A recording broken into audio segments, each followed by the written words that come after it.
Good evening. I'm Miss Andrea from the Hussey-Mayfield Memorial Public Library. Welcome back to our evening read aloud of My Father's Dragon by Ruth Stiles Gannett. We are ready for chapter 9. It's getting exciting now. Last night in chapter 8, the narrator's father encountered a gorilla and some monkeys, and he outsmarted them just like he'd outsmarted some other animals that he'd met on Wild Island. But he still needs to get across a river. And that's where we're going to start. Chapter 9, My Father Makes a Bridge. Yeah, very good way to get across a river. Let's see how he does this.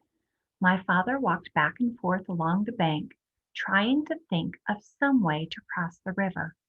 He found a high flagpole with a rope going over to the other side. The rope went through a loop at the top of the pole and then down the pole and around a large crank. A sign on the crank said, "To summon a dragon, yank the crank. Report disorderly conduct to gorilla." From what the cat had told my father, he knew that the other end of the rope was tied around the dragon's neck, and he felt sorrier than ever for the poor dragon.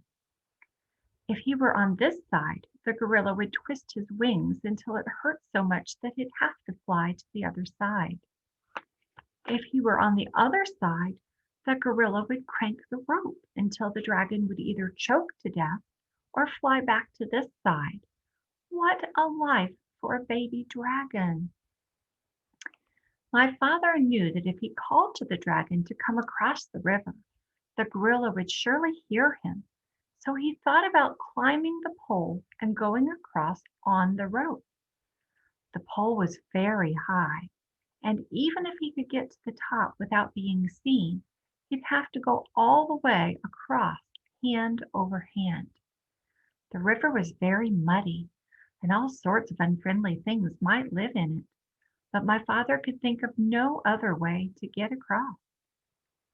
He was about to start up the pole when, despite all the noise the monkeys were making, he heard a loud splash behind him. He looked all around in the water, but it was dusk now, and he couldn't see anything there.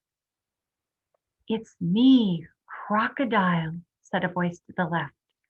"The water's lovely, and I have such a craving for something sweet. Won't you come in for a swim?" A pale moon came out from behind the clouds, and my father could see where the voice was coming from. The crocodile's head was just peeping out of the water. "Oh, no, thank you," said my father. "I never swim after sundown, but I do have something sweet to offer you.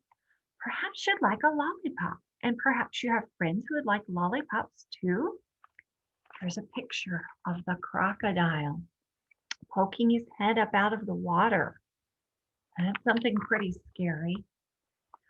"Lollipops," said the crocodile. "Why, that is a treat. How about it, boys?" A whole chorus of voices shouted, "Hurrah, lollipops!" And my father counted as many as 17 crocodiles with their heads just peeping out of the water. "That's fine," said my father, as he got out the 24 pink lollipops and the rubber band. "I'll stick one here in the bank. Lollipops last longer if you keep them out of the water, you know. Now one of you can have this one." The crocodile who had first spoken swam up and tasted it. "Delicious, mighty delicious," he said. "Now, if you don't mind," said my father, "I'll just walk along your back and fasten another lollipop to the tip of your tail with a rubber band. You don't mind, do you?" "Oh, no, not in the least," said the crocodile. "Can you get your tail out of the water just a little bit?" asked my father. "Yes, of course," said the crocodile, and he lifted up his tail. Then my father ran along his back and fastened another lollipop with a rubber band. There he is doing that. There he is, the lollipop, and the crocodile's licking it, and there's my father along the bank of the crocodile, putting another lollipop on his tail, and there all the other crocodiles waiting for lollipops. "Who's next?" said my father, and a second crocodile swam up and began sucking on that lollipop.